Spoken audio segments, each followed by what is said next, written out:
Hi, this is Neil, and I'm at SMS Electronics, and we're taking a look at the ZX Spectrum Vega. I'm with David Levy, who's the chairman. David, it must be a proud day for you today. It's extremely proud, Neil. This has been an idea for 15 years. It was that long ago I first suggested it to Sir Clive, who's a friend of mine, and we've actually got into production very quickly thanks to SMS. It's only last December that we first met them, and we didn't really come to an agreement with them until we had our funding, which was mid-February, so it's only a few months, 5 months. It's actually astonishing the speed that you've done this, because if you'd have gone to China to do this, I don't think you'd have made it quite so fast. What made you choose the UK? Was it just the speed? It was a combination of factors. Firstly, Sir Clive Sinclair has always been very UK-oriented for manufacture. He's always wanted, whenever possible, to have his products manufactured in the UK. And when we looked at the costing, as sort of conceptual costing of this product, we realised that the labour is only a small part of it. It's mostly components. And so from that point of view, going to China didn't make much sense because, of course, one goes to China to save on labour costs. And we felt that we wouldn't save that much money going to China, and that the extra inconvenience of dealing with a company 5,000 miles away in another language would be too much. So we only asked for tenders from the UK. We put out an invitation to 22 companies initially, and we drew up a shortlist of 4, of which SMS was one. But they ticked absolutely every one of the boxes that we were looking for in a manufacturer, and we're really delighted that we chose them because they've been marvellous. That's actually about 10% of all the electronic companies in the UK. There's actually only around 230 to start with. I believe that's growing, I imagine, for reasons like this. Yes, I mean, I can see that for products where the material content is much, much higher than the labour content, it does make very good sense. Apart from anything else, you have to ship goods from China, which takes time and costs money. And I have dealt with Chinese factories on some of the products I've developed in the past, because I've been in the consumer electronics business for many years. And of course, there are good factories in China, but there are logistical difficulties in communication. Sometimes things get lost in translation. It's much nicer to be able to hop on a train and get to Beeston in an hour and a half. And then there's no import costs either to think of, or packaging damages to worry about, or even customs. That's right. There are all sorts of advantages. Also, the people here, I mean, not only do SMS manufacture to very high quality, they've got 9,000 ISO 9002 certification. They've got some blue chip companies, including some Japanese companies they manufacture for, which attest to the quality they manufacture. Also, they're very, very nice people to work with. They're very pleasant. So what actually made you sort of push this onto the Kickstarter era? I mean, was it just because you needed the funding, or did it just make sense to do it from an advertising point of view as well, or was it just a combination of things? Well, we needed to raise some funding, and rather than go the sort of traditional venture capital route, which involves a lot of time, effort, producing documents and so on, the modern trend now is very much to go for crowdfunding, and I think it makes sense. And when you look at the projects that appear on Indiegogo, which is the one we used, and on Kickstarter, you'll see there's a whole variety of projects there, and some of them get very well funded, but would never have been able to take off if the owners of those projects had gone on the venture capital route. So I think we made a smart decision. Was there a reason you went with Indiegogo over Kickstarter, just as a side question? Yes, there was. There's one very important reason. If you go with Kickstarter, if you don't achieve your target, you don't get a penny. Yeah, if you true. go with Indiegogo, they have an option where if you don't achieve your target, you can still keep everything that you raise. Their percentage take is higher.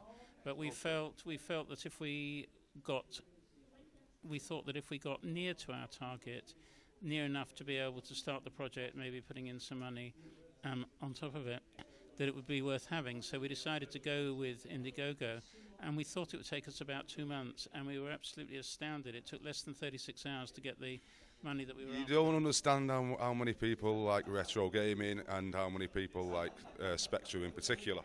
Well, we know there's a community out there. We're well aware of World of Spectrum website, and we know there are many people who go to some of the retro shows. But we just underestimated how many of them would be willing to contribute to this project. But we were bowled over, really. I mean, I was sitting at home one day having a telephone conversation with Suzanne, our PR genius, and while we were having the conversation, the Indiegogo total went up by £1,000. It was just incredible. So it was basically you could live watch it essentially. Yes, absolutely. And it was a great feeling emotionally to feel all those people out there who are obviously really genuinely enthusiastic. That's one of the nice things about crowdfunding. You get people who are not giving money because they're investors, professional investors, and they want to make, a good return on their money. You get people who really like the project, and there's something very warming about that. What would you say to all those people that funded this product? I mean, we're here today. There's people actually playing on the product that the three of you have actually brought together. What would you say to the people who crowdfunded it, even if it was just £5 as a donation? What would you say to those people? To absolutely everybody who crowdfunded it, I would say a really big thank you. We really appreciate your contribution, not just because it gave us the money to put this project together and onto the assembly line, but also because it shows genuine affection for our product, and that's something that we really do appreciate. So you're going to have 1,000 games that are coming basically preloaded. You must be really close to of choosing them 1,000. Now I know you can't. You've said I have been told that all the gambling and those type of games have had to be excluded. I mean, they can be added later for the people that if they add it themselves. But for basically PEGI ratings, you've had to stick to a certain age range of games to start off the 1,000 games. Is that correct? That's right. We've excluded games that are either gambling games, games with adult content, nudity, and we've excluded games that have too much violence for 7-year-olds. But as you say, we've got 1,000 games in the Vega as it's being launched, and the way that Chris has designed the product, people will be able to add extra games, downloading them onto an SD card. So obviously there are 14,000 games out there, many of them on various websites that people will be able to download, and we'll be providing extra games as we get further into the project, more permissions. I mean, we've already got some games. Yesterday we had another dozen games we wanted to add, but it's too late. So that'll go into the second release. But you've actually got people testing these games individually as well for the system, haven't you? Yes, we've had a team of testers in Luton for the past few weeks testing every game, and where they found a problem, either the firmware wasn't compatible or some other problem, they report the problem. The problem goes back to Chris Smith, who designed the Vega. He rectifies it, and then we test all the games over again and again and again. So, I wouldn't say that every bug has been removed, because you can't, and you can never be sure that all the bugs have gone from any software product. But I think we've done a pretty thorough job. And as people report any problems to us, we will correct them, and we'll put out upgrades of the firmware, which people can download free of charge. So basically, this unit now, it's a handheld. It's basically a handheld, so the computer is in the controller. Yes, that's right. I mean, we have a Freescale chip which has an ARM core, and the Freescale chip runs at 454 megahertz, which is 100 times faster than the original Z80. And you're going to be bringing this to probably a whole new generation of children. I mean, this could be the next stocking filler. At the price point that it's at, it literally, you could buy. One parent could buy the child something like a PlayStation. This could be a second one to show them where games came from.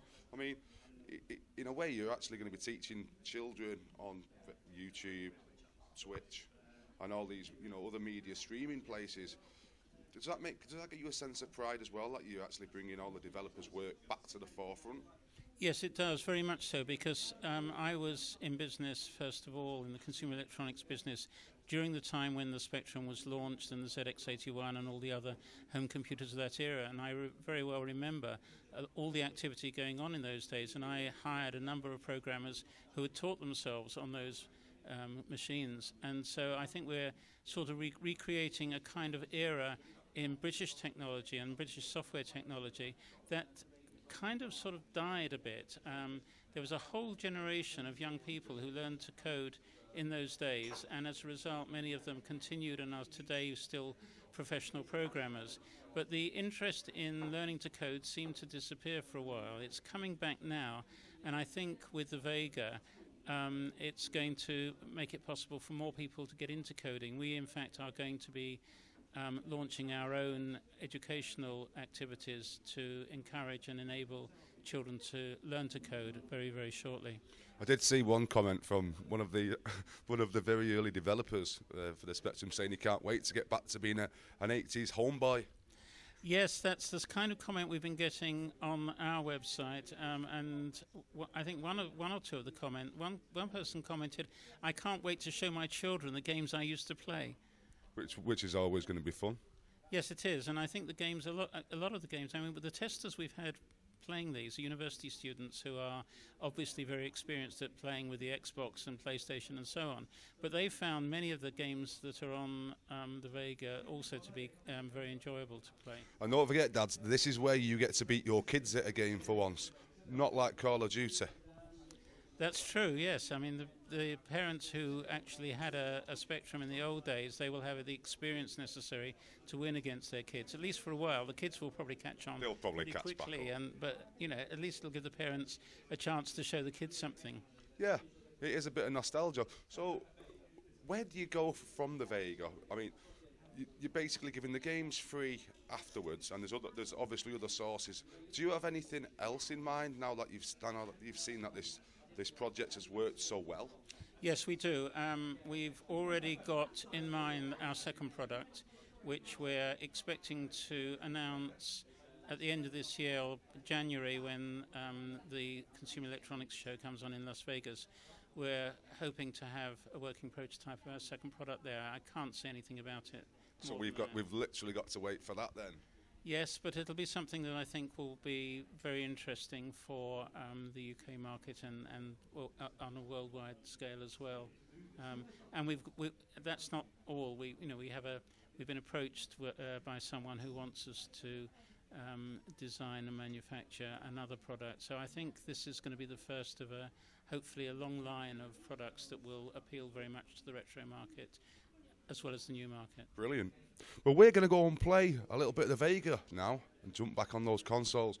So I'd like to say a big thanks to David and to the rest of the team and to SMS Electronics and obviously to the people that actually made the shells for these over in Derby.